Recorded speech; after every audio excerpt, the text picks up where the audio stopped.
सच्चिदानन्दरूपाय विश्वोपत्यादिहेतवे तापत्रय विनाशाय श्रीकृष्णाय वयं नमः।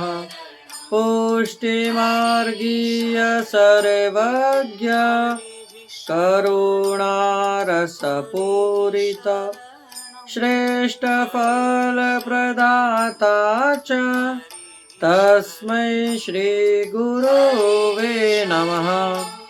जय श्री कृष्ण। राधे राधे। जय श्री वल्लभ प्रियजनों। दास का प्रणाम स्वीकार करें। आज ये दास उपस्थित है आपके सामने श्री शौनक जी की कथा लेकर। कथा प्रारंभ करने से पहले दास आपसे निवेदन करना चाहेगा कि यदि आप हमारे चैनल पर नए हैं तो हमारे चैनल को सब्सक्राइब करके शेयर करिए, कमेंट बॉक्स में राधे राधे, जय श्री कृष्ण, जय श्री वल्लभ लिखिए और लाइक करिए।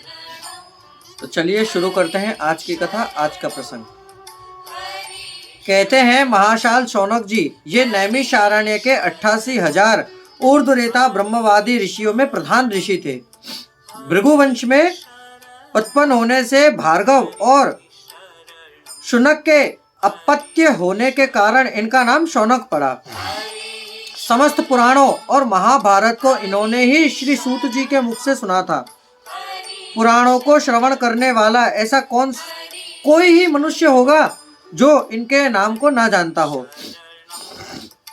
समस्त पुराणों में शौनक उवाच पहले ही आता है। हमें पुराणों में व्रतों का महात्म्य तथा तीर्थों की महिमा जो कुछ भी सुनाई पड़ती है वह श्री शौनक जी की ही कृपा का फल है।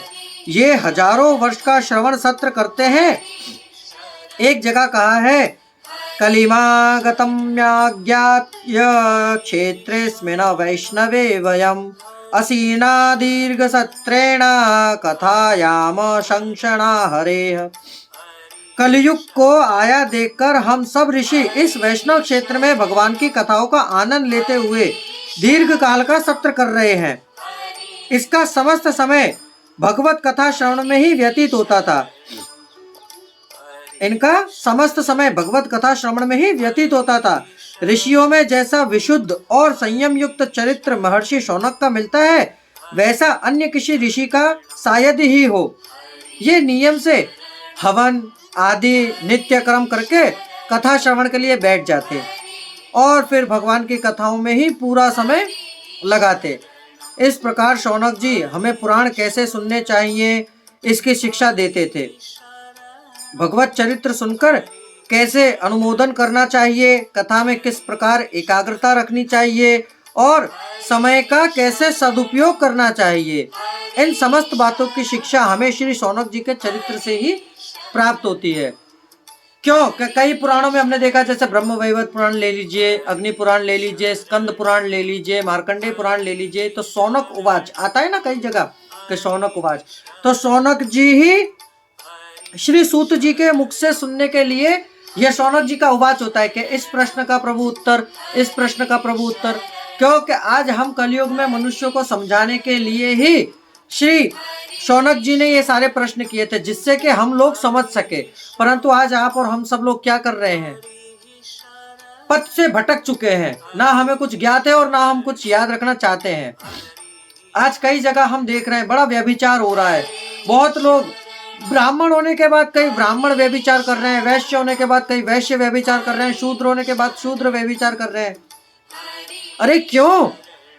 जब धर्म पद पर चलने के लिए महात्मा ऋषि शौनक जी ने इतने सारे प्रश्न किए तो ये सब प्रश्न हम जैसे नास्तिकों के लिए ही ना। तो क्या हम ये सब पुराण सुनते हैं तो क्या इसे अपने अंदर अमल नहीं कर सकते?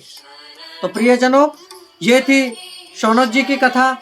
शौनक जी की कथा तो आगे बहुत बड़ी है, हम किसी दिन जब निवृत्त बैठे होंगे तब आपको सुनाएंगे। अब दास को आज्ञा दीजिए, कल पुनः मुलाकात होगी नई कथा नए प्रसंग के साथ। जय श्री कृष्ण, राधे राधे, जय श्री वल्लभ, अस्तु।